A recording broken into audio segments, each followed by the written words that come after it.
Hello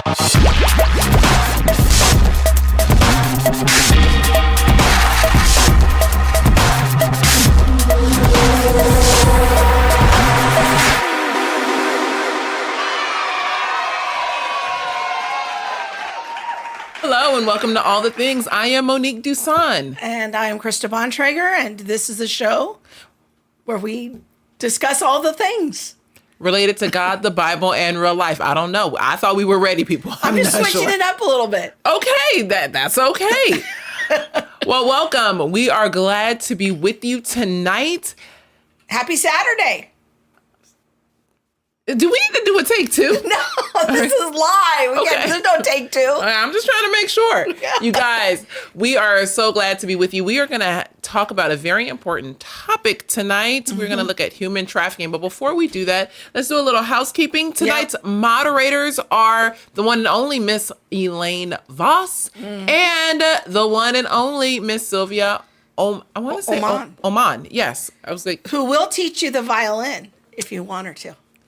That's a classy little instrument right there. Yeah, that's right. Yeah, she's a classy gal. She is. Don't play no games. And we are live tonight, so let us know that you're watching in the chat.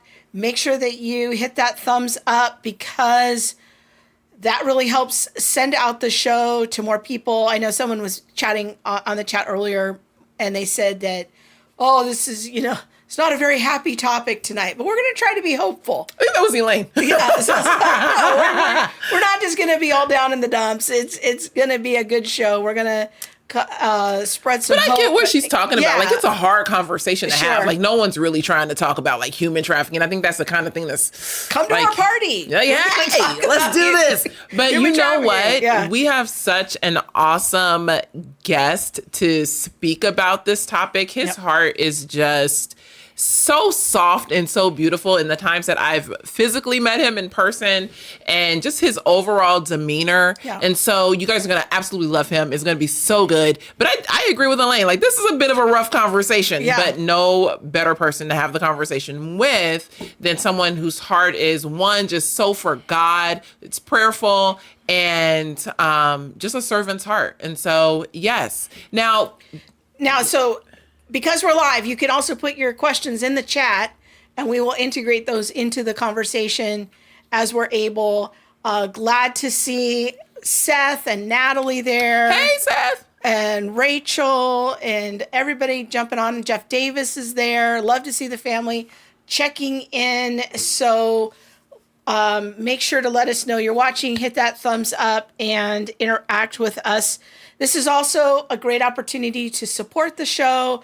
Share the show, share it with a friend, or as Monique likes to say, share it with an enemy. That's just because I'm petty, y'all.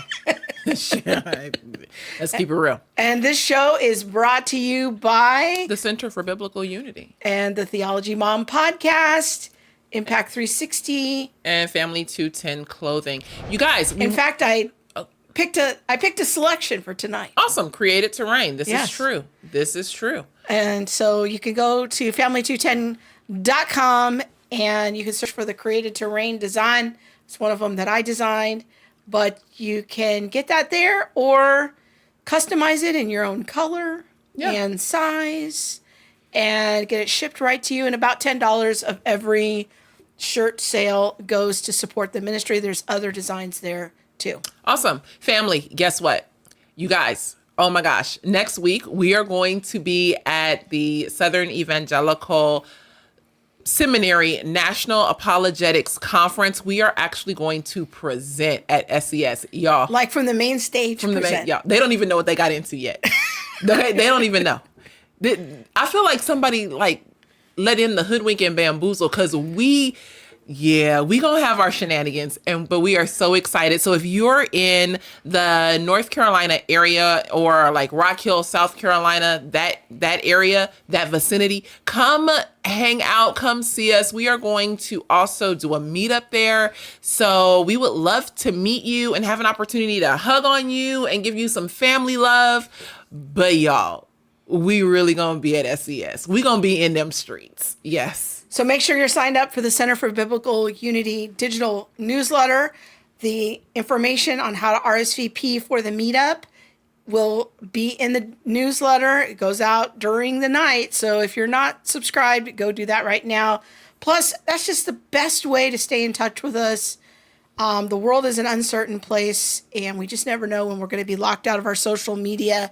So the best way to stay connected to the ministry is by subscribing to the ministry newsletter. And I have to say, like, on a personal note, I feel so honored to be at the National Apologetics Conference. Like, to me, some of my life goals were get on the Elisa Childers podcast. Really? Yeah, to be a speaker at the National Apologetics Conference. Things that I never thought would happen when I was in my 40s. I gave up the dream. Like, here was my little box of broken dreams.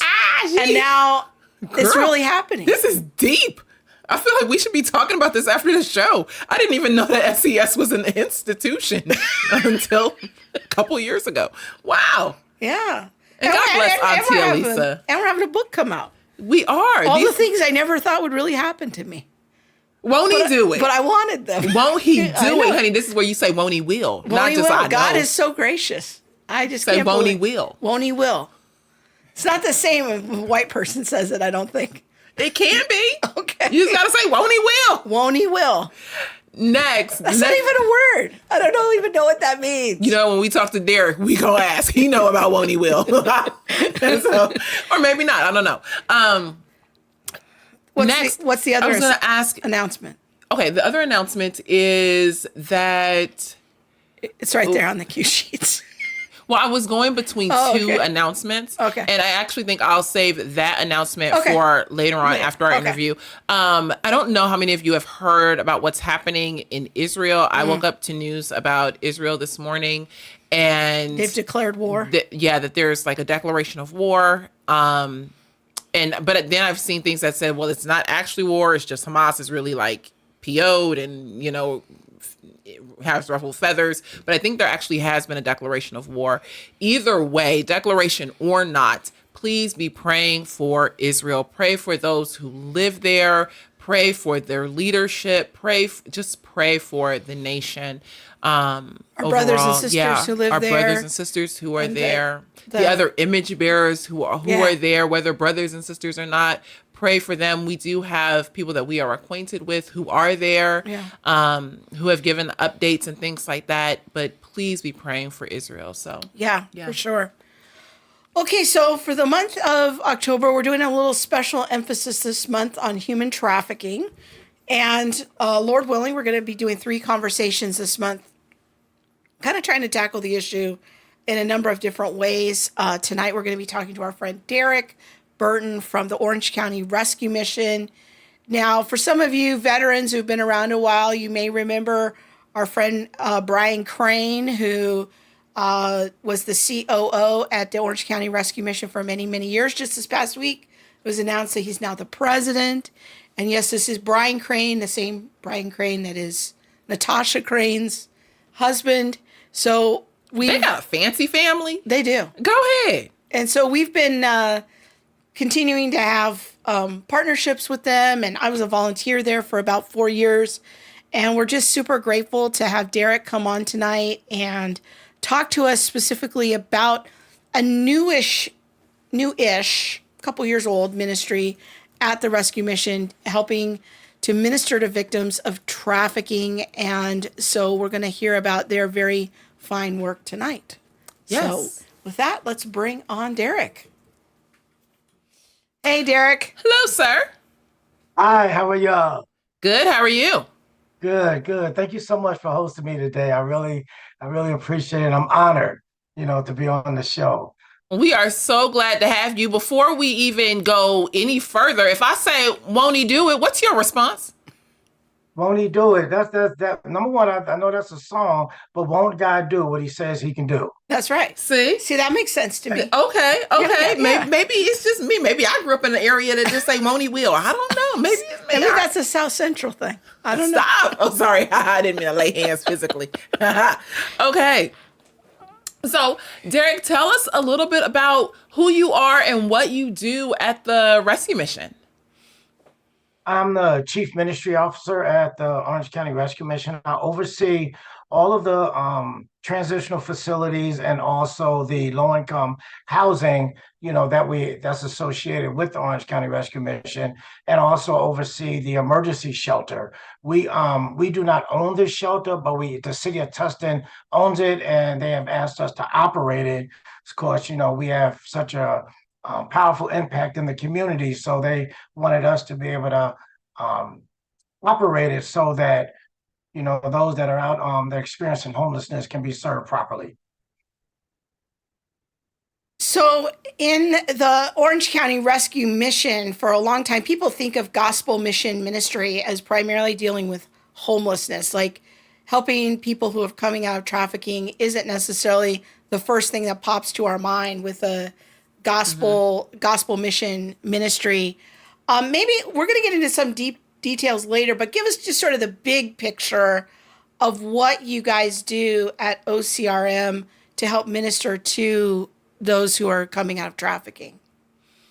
Well, one thing that makes us unique is I like to call it that we are step one program.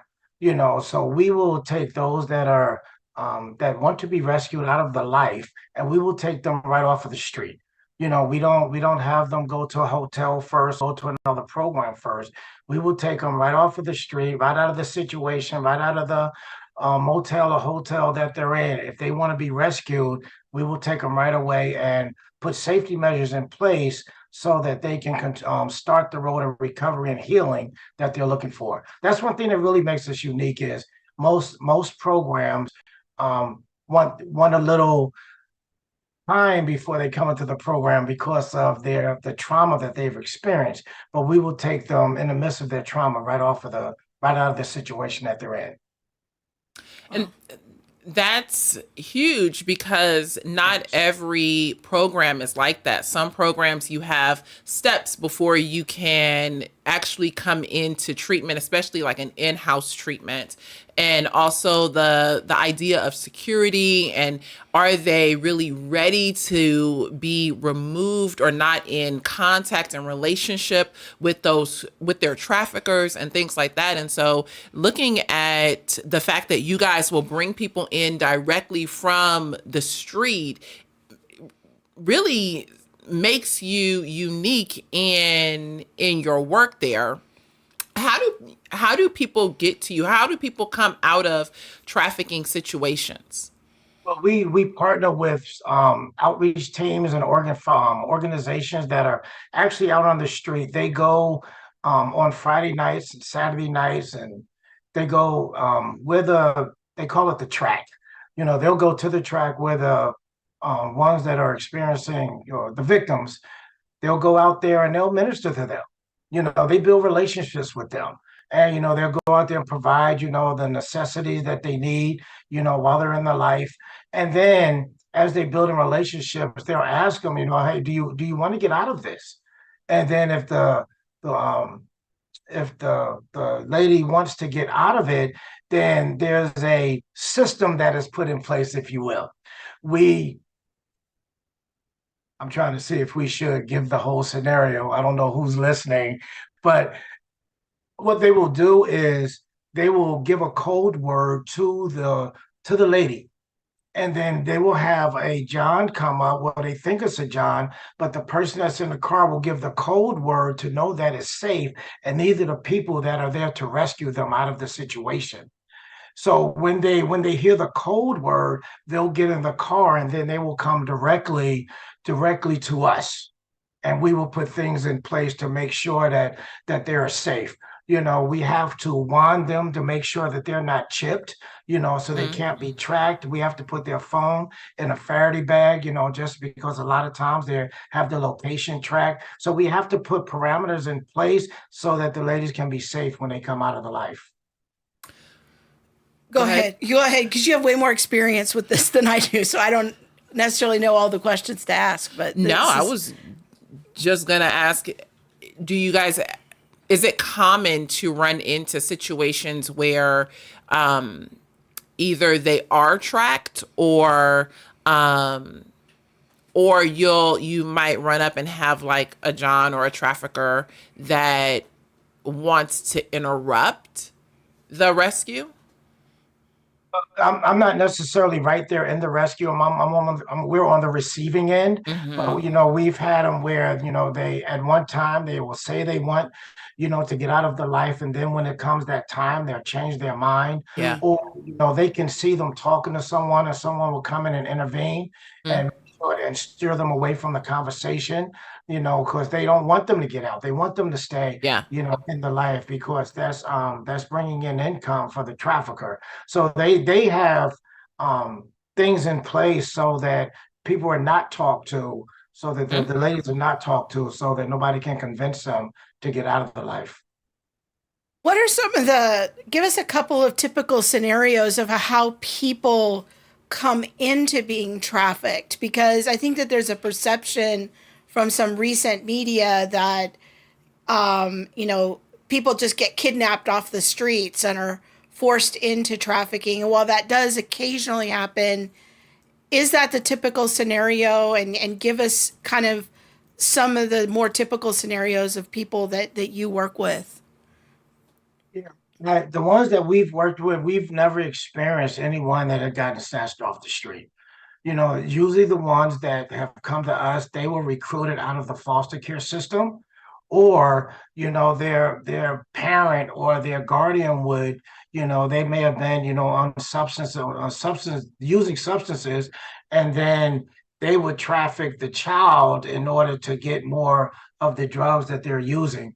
So, we've never had anyone that was just snatched off the street or kidnapped. These were people that were coerced, into the situation by someone recruited them, thinking it's a good situation, selling it real good, or parents or guardians trafficking the child so that they can get drugs from the dealer. I think that. I know that that's sad, but Yeah. that's Mhm. truly, real life situations that the ladies are dealing with. I mean, this is hard stuff. It was really shocking to me when I was volunteering there, to find that out, and I'm so glad you shared that, because when I used to do a theology Q&A time once a month for the residents at Orange County Rescue Mission, and after doing that for 4 years, I definitely noticed patterns of questions, and a lot of the questions were very heavy and would deal with some version month in and month out, dealing with, how do I forgive people who've Yeah. abused me, and how do I deal with parents who have abused me? And I was a little stunned to find out how many of the residents had been trafficked by their own Mhm. parents.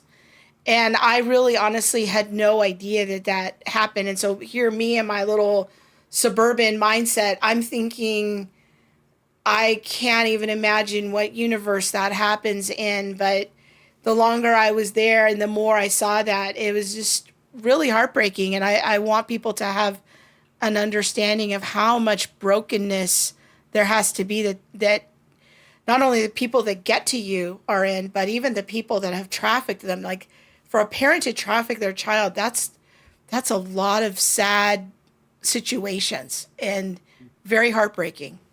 Yeah, and if a lot of the students that we have, they wouldn't even know that they were trafficked until they come to the awareness of it, because they think it was life, or they begin to make decisions that was just based off of, their own desires, but because of the trauma that they've experienced, put them in those situations, and they didn't even know that they were trafficked. That wasn't even in their in their know-how or their knowledge. And then when we begin to teach and share with them, the dynamics of it, that's when they come like, oh my gosh, I was trafficked. My parents put me in this, or I was abused at this age, and then this is what they coerced me to doing.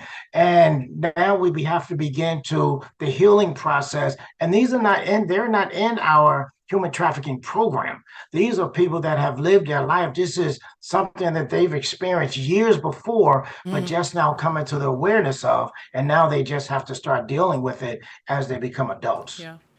I think it's interesting that many people don't realize, one, that most people who are victims of trafficking are trafficked by people that they know, people that they have relationship with, people that they trust. And so it can be, a parent and you're doing it for this reason, or they need, money for this or that and the other thing, or a boyfriend who might need, money, or come on if you really love me, or we can do this and things like that. And so, people don't understand that it's not usually the snatch and grab. Oh, I snatched this child and grabbed him. At least not in America. Other countries I can't really speak into, but not here in the States. In the States, it runs a lot different. But you know what? One of the things that I wanted you to clarify is, and maybe it's different for your program, but do you ever see men who are trafficked in your program? Well, our program is designed for women, Okay. but we do know that there's a large amount of boys and men that have been trafficked, but our program is designed for women. Is that a need? Does there need to be more programs out there to help minister to the boys and to the men that are affected by this? Through the conferences that I've went to and the seminars and stuff that I have experienced, there is a need out there for, boys and men that have been trafficked, and those are very limited, because of the facilities that they have. Most people just don't have the facilities to be able to house them. So they're a population that is in need of help, but there's not a lot of resources out there for them. Well, we'll have to pray into that the Lord will Yes, raise up more for sure. Christians that have that vision and calling. Because if I mean, I think it's great how many trafficking ministries are really growing, and God is raising up a lot of people around the world to minister in this space.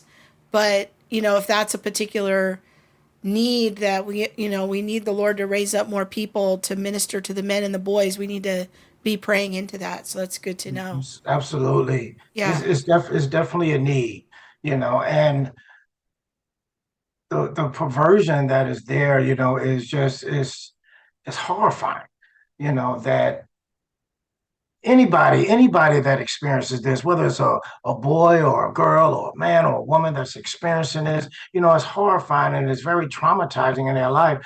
And we do need people to rise up and really help all people that are experiencing the human trafficking or victims. What motivates someone to try and leave a trafficking situation? And does it normally, like in your experience with the people in your program, does it usually take like multiple attempts, or is it normally just a kind of a one and done thing? Again, we were on the receiving end, but what I've been told, it takes numerous encounters in order to convince or try to help those that are experiencing, those that are in the human trafficking, the victims. And they not all the time want to get out. So like I said, once the relationship is built, then those topics can start coming up. But before that, the relationship just needs to be built. The teams that are going out there, they're just going out there saying, hey, do you need anything? They're giving them water. They're giving them, honestly, they're giving them condoms. They're giving them, bracelets, that has numbers on them. They're doing what they can just to build a relationship. And that's 6 and 7 encounters before they can even start having that conversation. Because the majority of them, honestly, they like the life, the luxury. Even though there's a lot of abuse, a lot of hurt, a lot of pain, a lot of trauma that's in this, they look at the glamorous part of it. They think that they're in love with the trafficker. So to pull them away from that can be very challenging. Do you ever have situations where people leave the program and go back to it, or like maybe they're just there for a couple of weeks and they're like, I'm not ready? Does that happen? That happens. That happens a lot. We try to put our safety protocols in place, to try to help them. That's why when they come into our program, we get their phone. We put their phone in a Faraday bag, and the phone gets locked up. for a couple of reasons. Number one, they can't use it because usually they don't have the phone number memorized, and then the victim can't be tracked. But some of the ladies, they know the number by heart, and they'll use the phone, they'll tell the trafficker where they're at, or they'll just leave the program. We've had numerous times where the lady will just tell the trafficker where they're at, and the trafficker will begin making circles in the parking lot, just waiting for her to come out. Oh, And those That's and those are really sad situations. We try to talk them out of it and let them know. If I could share one experience that I've had, we had one victim that had a daughter there with her, and we were letting her know, like, is this the life that you want for your daughter? And I remember having a conversation with her, and I asked her because she was telling me that she was in love. That she, number one, she couldn't give me his whole name. She tried to tell me that this was her brother that was coming to pick her up. I'm like, okay, well, what's your brother's name? She just gave me the first initial. His name is D. Okay, I said, does your brother have a last name? But so she wouldn't give up the name, or she said she couldn't remember the name. And I asked her, I said, okay, if you're really in love, I said, usually when there's a unity, or when there's a gap in the relationship and they come back together, the man is going to want to take you out to dinner, and he wants to let you know that he's in the relationship. I said, what is your night going to look like? She said, oh, when he picks me up, I'm going to have to go back to work tonight. And she knew the outcome of this, but she was still willing to leave the program with her daughter and go back into the life. oh, that's really heartbreaking. Yeah, and I mean, many times, as you know, when you try to leave, if you end up going back, there's consequences to be paid, and not just by your pimp or your trafficker, but even by the other women that he might, have in it, like under his control. And so, yeah, choosing to go back can also let people in on the level of like mind manipulation that's occurred, the level of trauma that's occurred, and things like Mm-hmm. that to the people who are, participating in this lifestyle. Derek, we are going to quickly step away and run an ad for our sponsor, Impact 360. Ladies and gentlemen watching, we will be right back. It's time to prepare. Let's get ready for the journey ahead. Life doesn't give us a redo. We don't get to run it back. Along the way, we will face obstacles and challenges, but we are carrying light into the dark places. Our paths and our destinations are different, but our beginning is the same. We must prepare. This is why Impact 360 Institute exists. Get ready to grow, to stand firm, to be who God created you to be, to lead with courage, truth, and love. This experience will transform your life. Be challenged to grow your faith. Learn how to think, not what to think. Build community with those seeking to live like Jesus. Establish spiritual rhythms, discover how to be and make disciples. And put your faith into action. As you prepare for the journey ahead, deepen your understanding of what God has revealed about reality and why Christianity is true. Discover your identity in Christ and your God-given calling in authentic community. Cultivate a servant's heart and live a life of spirit-empowered kingdom influence.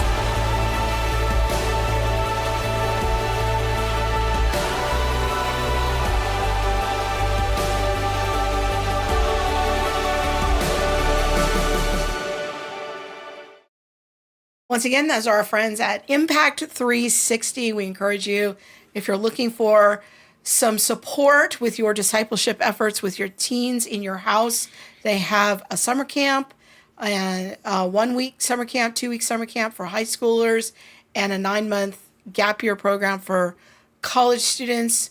Go check them out. Our moderators put a link in the chat. You can see it at Impact 360 Institute.org. There it is. My eyesight is bad. Okay. So, yeah. All right. One of the things that I wanted to highlight, or I want to go back to something that Derek said, because he just kind of glossed over it and said it quickly, but that one of the women, the one we were just referring to, that left the program, I'm not sure actually if it was this woman, but there was a time when there was some, a John or a pimp trafficker circling in the parking lot. People don't often realize just how dangerous it is for those working with the victims to do that work. It can be deadly. And I mean, that's not to, put extra on the circumstance or anything like that. What people have to realize is that those who are being trafficked are a monetary source for that trafficker. They're bringing in real money for them. We're not talking like, $10 here, $20 there. No, they're bringing in real money for these people. And so to interrupt that cycle is to interrupt their money flow.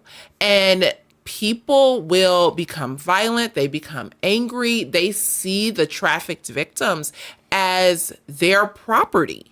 And so now it's not a thing of like, oh, let me, go and pick up my sister. Let me go pick up my girlfriend or things like possession is 9/10 of the law. Honey, you got my property and I'm going by any means necessary to come back and get my property because I own her or him.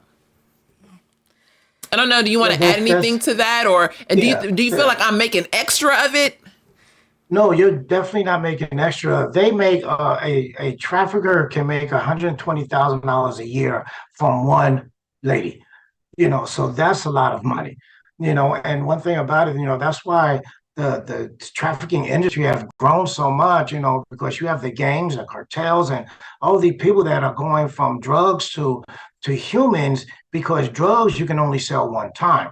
With a person, you can continually sell them over and over and over again. And they bring, like I said, for one person, that's $120,000 a year. So if a person has multiple people, that's a lot of money. And when that money is taken away, yes, they can get very angry and upset. So again, that's real life and that's truth that you're speaking there, Monique. When somebody comes into your program there at OCRM, what are some of their biggest needs at the beginning? And then how do those needs kind of change over time? How does your program come around them and offer services, in the beginning versus as they're, if they continue in the program? Well, one thing we notice when they first come in, they need some time. They need time to, to really, collect their thoughts and recognize, what they want to do in life. Our program, what we have, it's an emergency shelter. So we offer, it's a 90-day emergency shelter. So our program is designed to, like I said, to get them off of the street and get them to a place where they want to go, where they believe they can get the healing, whether it's another program out of state, whether it's back home with family. We have partnered with the National Hotline Polaris, and they will give us plane tickets to be able to fly them wherever they want to go. So the first thing we need to do is give them time. What do you want to do? What's going on in your life? Some of them like, I need to get my children back, or okay, let's take some time. Let's get this process started. But the main thing that they need when they come in is some time just to sit back. We don't make them go anywhere in the beginning. We don't give them a schedule in the beginning. If you want to come to breakfast, okay. If you don't, that's okay. So we give them time. That is the biggest need that they have when they first come into the program. And then as time goes on, if they choose to stay with us for the full 90 days, now we begin to give them all the wraparound services that we have available. We start with the counseling. We'll start with the group classes. We'll bring in LCSW that can meet with them weekly. They meet with their case manager weekly. And again, it's to help them to realize, what do you want to do? What's the next step for you? We give them options, we give them resources, and we let them know what's available. And then again, we let them choose, because that's something we believe is very important, is letting them have a choice, because the past life, when they were in the life, they didn't have a choice. They were told what to do, when to do, and how to do it. So we know it's really important for them to have a choice in their life and what they want to do. And they honor that. You know what I mean? And that gives them an opportunity to really take a good look and say, okay, this is all up to me now. Let me see what's best for me. and how I can move forward and get the healing that I need. Can you give us an example of some of the goals that your clients will, work toward when they're actually out of the life and in the program? So I don't know if you guys do budgeting with them, or is it, counseling or mental health services or job training? Yeah. Again, is our program is a 90-day emergency shelter. So we're taking care of the immediate needs right now. And then if they choose to go into our transitional housing, after that, that's when all of the other services will become available to them. So in the beginning, when they're coming in, after 30 days or so, once they begin to really collect their thoughts and realize what it is that they want to do, or at least have some direction, that's when we'll start with the group classes, ending the game, and we'll assign an LCSW to them. They have a case manager that, will begin the individualized treatment program that will help them to see the tracking of meeting their goals, if you will. Because the ITP, that's a program where they set their goals and then they can see how it's being tracked, how close I'm getting to the goals that I put down. So they will have that, and the case manager will go over that with them. And then we have classes of arts and crafts, and most of the ladies during that time of the 90-day program, they're content. Now as once they decide to go into, let's say, into another program or our transitional housing, that's when they realize, okay, I need to get my high school diploma. And when they become a junior, I need to learn how to take care of a house. I need to learn how to budget. I need to learn how to live life on my own without being told. I need to learn how to make good choices. I need to learn how to do, how to live life on my terms, because I'm not used to that. We want to teach them to get a schedule and being on time. How important is that? Punctuality, because, most of the ladies that come in, they can't sleep at nighttime, because that's when they were working. So they want to sleep in the daytime. We have to help them to transition and get them sleeping at night so that they can, participate in the programs during the day. So it's a wide variety, but again, the emergency program is 90 days. So within those 90 days, we're just helping them figure out what's the next step. Yeah. I'm with you. Yeah. Mm-hmm. And in the longer term, if they do enter into the transitional program, or after the 90 days, if they go into transitional housing at OCRM, that program, I think, can last up to 2 years. So that's 18 to 24 months. So you're really giving them an opportunity to have a fresh start. They can stay at the mission, or they can go somewhere else after the 90 days. But it really is a holistic approach. I think the social service term is a wraparound program, but it's trying to lead them into healing in a lot of different ways, very practical ways. But because OCRM is also a gospel mission, talk to us a little bit about that side of the healing too, of evangelism and discipleship. Where are people often at spiritually when they come into the program? Yeah. Usually when they come into the program, they're mad at God. They're mad at God. We want to present the gospel to them, and they say, well, where was God at when this was happening to me? Where was God at when I was being sold, or I was being raped? Where was God at then? So we have to, really evangelize with them and share the word of God with them, so that they can understand that it's not a God, it's the fall of man, that these things have happened. It wasn't God that was doing this, but it was man, because of the depravity of man. This is why these things are happening. And we begin to minister to them from that way. But as far as the gospel, that's from day one, because we don't know how long we're going to have them. So I always encourage and instruct all the program team, when we got somebody come in, the gospel has to be presented right away.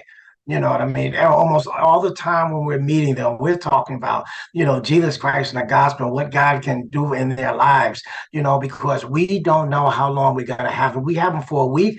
I want to make sure that they heard the gospel within that week. Yes. If they have it for a longer time. So that's immediate. So, and we're constantly doing that, doing devotions, doing the groups that we have in the evening through Saturday night chapel, Sunday morning service. All of that is prepared or designed, if you will, to present the gospel to all those that come into the mission. Because again, like I said, we don't know how long we're going to have them. And that's key. So when they leave the mission, I'm like, man, that's all they do is talk about Jesus. I'm okay with that. Yes. I'm okay with that reputation. That's good. And I just want to comment on that real quick, and then you can ask your next question. But yeah, that was definitely what I saw too when I was volunteering there. Is I was constantly trying to present the gospel in the Q&A session, and really usually wasn't that difficult because it usually took about 3 minutes before we were talking about sin, because these are people who are intimately familiar with the evilness of humanity and even their own pain and their own propensity to commit sin. And so you don't have to convince them that they're not just basically good people. And so we want to quickly get to, yes, but there is grace and there's an opportunity to become a new creation and to get right standing before God and all of that. And that was constant because I never knew if I would ever see that student again. Some people were there one time and come to my session. And then there were other times where I would see them over a period of months and years. But you just never know. And that's one of the things I love about OCRM is it's a beautiful mix of, hey, yeah, we're going to help you with your physical needs. We're going to give you practical ways of getting, healing and getting back into your life and making a new life. But ultimately, the real new life, the real is Jesus Christ and that gospel ministry. And it's not one or the other. It's really a both and in the best sense of the word. Derek, we have a couple of questions coming in from the stream. Elaine wants to know what range of ages are commonly helped through to freedom, or at least find the program initially. So, what's the main age range that you guys are working with? We average I would say between 20 and 30. Okay. We get some that are older. We had one not too long ago, and I think she was about 36. So we get some a little older, but usually when they're that older, they usually find their way out of the life, or they become what they call renegades, which is they're on their own. So usually the ones that that come to us between, we don't really get them 18, but we get, I would say, between 20 and 30. Okay. And then Rodriguez Scott has a question and says, are we saying that trafficking victims... It's on Facebook. Sorry. Are we saying that trafficking victims don't see themselves as victims even if and when they reach out for help? I don't think that they would see themselves as victims.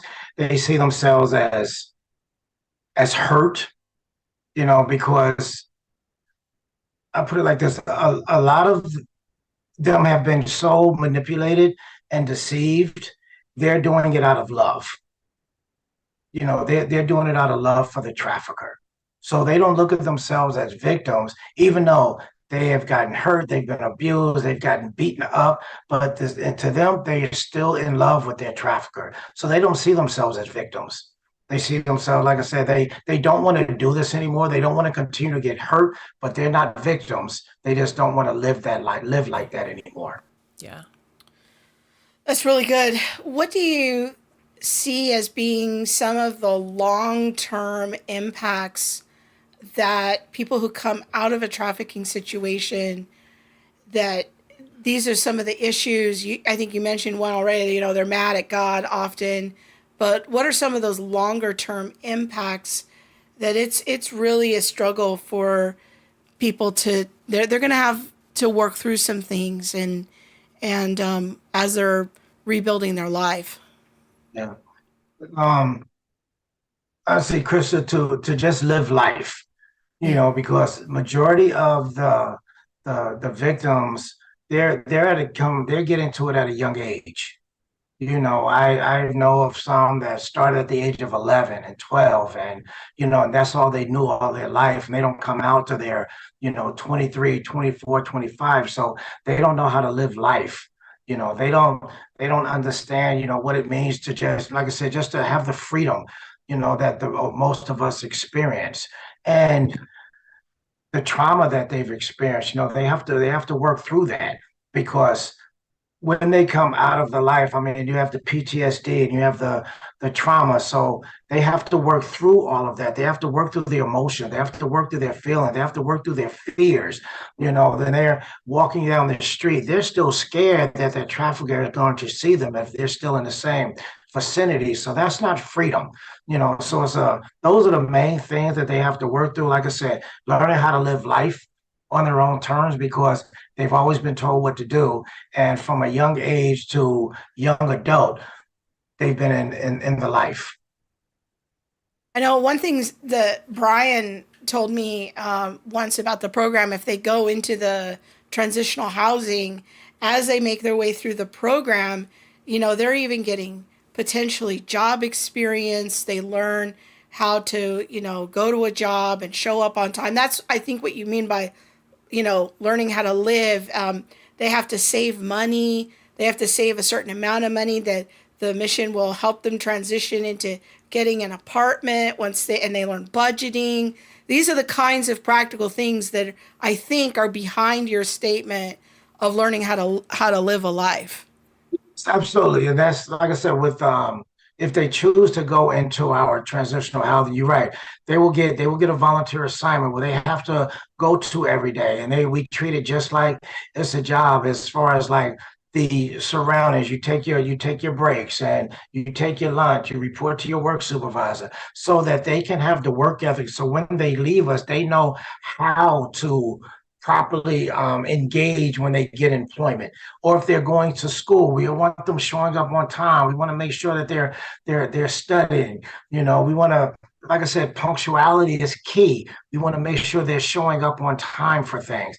So all of the holistic points that we hit are key in order for them to be successful once they leave the program, and that's what we do for all of our students. Very good. Thank you so much, Derek, for hanging out with us tonight. Good. Let people know once again about OCRM and what you guys do. Bob's going to put the website up on the screen for everyone, in case they might want to support your work there. Yes, again, we are a faith-based organization that we help anyone that is experiencing homelessness or tough situations in life. We help adults. We have programs for teens. We have programs that, for low-income housing, that people that just need another step up. So, if it's in your heart to help support the work that we're doing, we would appreciate, you doing what you can, like I said, to support the ministry, because all of our programs, I do want to mention this, all of our programs are free. So, we do not charge people to go through our transitional facilities because we want to help them to be able to get from where they're at to self-sufficiency and to, of course, have a relationship with Jesus Christ and to live life according to the Word of God, which will bring success in their life. Amen. I really appreciate you guys, what you're doing and the model that you are putting forward. It's a completely faith-based ministry. They're not, they don't take government grants there so that they can continue to share the gospel with everyone that comes in, and they're not tied to government money. And in our opinion, that's really like the preferred way to go, because we want to bring the gospel clearly and unashamedly, and yes, minister to people's physical needs, but understanding their spiritual need is the greatest need. Yes. And so thank you for all of your work that you guys are doing there at the Orange County Rescue Mission. Thank you. Like I said again, thank you for hosting me. I appreciate it. And blessings to you. Blessings to you, Krista, Monique, and God continue to bless the works of your hand. I pray Deuteronomy 28 upon your life, all the blessings. So, Thank keep you. moving, keep moving forward in God's word. Thank you so much. We are so glad to have you. This has been a really good discussion. Yeah. Really Thank insightful. you. Thank you. Hopefully we'll see you soon, brother. Yeah. Yes, absolutely. Looking All forward right. to it. Take care. All right. Bye. Bye-bye. Okay. Bye-bye. That was great. It was. I learned a lot, and I hope that our listeners learned a lot too. It was just Derek did such a good job of just kind of setting the conversation, and I love just him sharing his heart of. You can just tell like how much he really loves the people that he works with. Yes, and definitely wants them to have a relationship with the Lord. Like that's His whole the face goal. lit up when he started talking about the gospel. Like that's the Like, goal. yeah. The goal is to share the gospel. The goal is for them to have a relationship with God, and truly like that's the change. Yeah. You know what I mean? That is truly the change. And it might not be overnight, but this is where discipleship comes in and walking a road with people. Yes. Yeah. And that's why I called the show, I titled it, the long road to freedom. It's coming into start that path is just the first of many, many steps. And as Derek said, it is a long road to learn new skills and to do new things, even things that we take for granted. And so it's such a great conversation. So glad for that. So why don't you make a little announcement and then we'll do the tee up for next week. Yes. So just to let you know, every Tuesday for the next, we have 5 more Tuesdays left. I am going to be doing a live stream on Worldview. We've called it, What in the World is Your View? And I am teaming up with the one and only Dr. Joe Miller. He has been on our podcast a few times. He is also serving on the Center for Biblical Unity Academic Advisory Council. And we're just going through James Sire's book, The Universe Next Door, and discussing worldviews. What is our worldview? Is your worldview completely a Christian worldview? Has it been impacted by some naturalism, some nihilism, some postmodernism?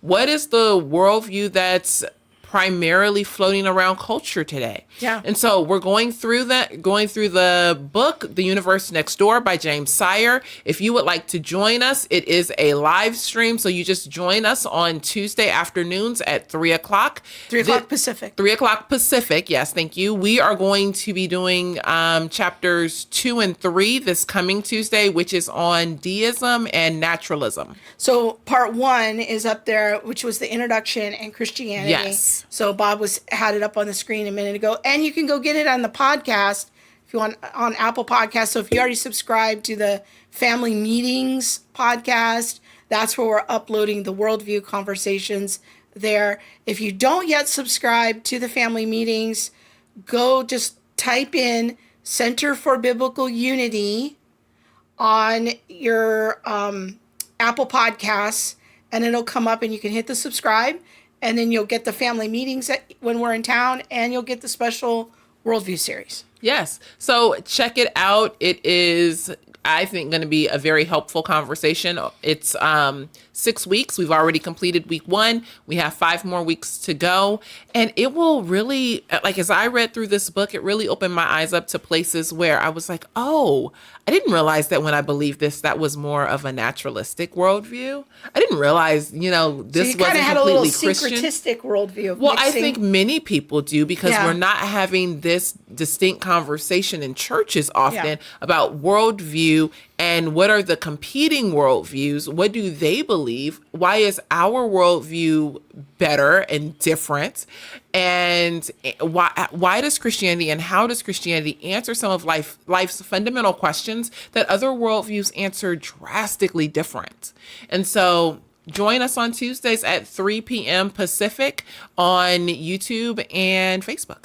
Now, Elaine's asking, do we have to read along, or do you both just tell us? Yeah, they'll kind of summarize some of the points of the chapter, but they're kind of honing in on particular issues that interest them, and then tying it into the conversation on race. Yeah. And since that's sort of our branding at CFBU, so it has that special focus. So no, you don't have to go out and get the book. I Yeah. suggest the book. The book was super helpful to me. I just went through it a couple months ago, and it was just extremely helpful. And so that's why I suggest it. But if you don't have the book, you don't have time to read the book, join the live stream anyway. It'll still be very informative. Yeah. So again, that's James Sire's book, The Universe The Next Universe Door. Next Door. It really is a modern classic. It's in its 4th edition now. And I don't know if Dr. Sire is still alive or not. He is not. Oh, he's passed now? He has, and I Okay. believe that this is maybe the 5th edition. Oh, wow. Okay. It's been out there. All right, Bob's got it up there on the screen so you can see you're right. It is the 6th edition. 6th. Yeah. Wow. So it is a very helpful book. I read it when I was in college. Well, girl, they have added some more worldview since then, honey. Okay. As we round out this week, as we said earlier, we're having a special emphasis this month on human trafficking. This was the first of 3 conversations we're doing on it. We really hope that this conversation has blessed you, giving you some ways to think and pray. Next week, we're going to be talking to somebody who has worked in a human trafficking law enforcement unit. And she is going to bring a cavalcade of statistics and what she has done behind the scenes to track traffickers. But we'll also spend some time talking about how to help you as a Christian parent protect your kids from traffickers. Yeah, it's going to be good. Yeah. So it's a pre-recorded talk because, like we said, next week we will be at the National Apologetics Conference. But we will pray for us, you guys. Yes. But we will be talking to our friend Rhonda, which is not her real name, but she is an intelligence analyst and has worked in law enforcement and human trafficking. So make sure to catch that show next week. Yes, yes, yes. And with that, ladies and gentlemen, we are out of here. We will see you in a few weeks. Have a good week. God bless.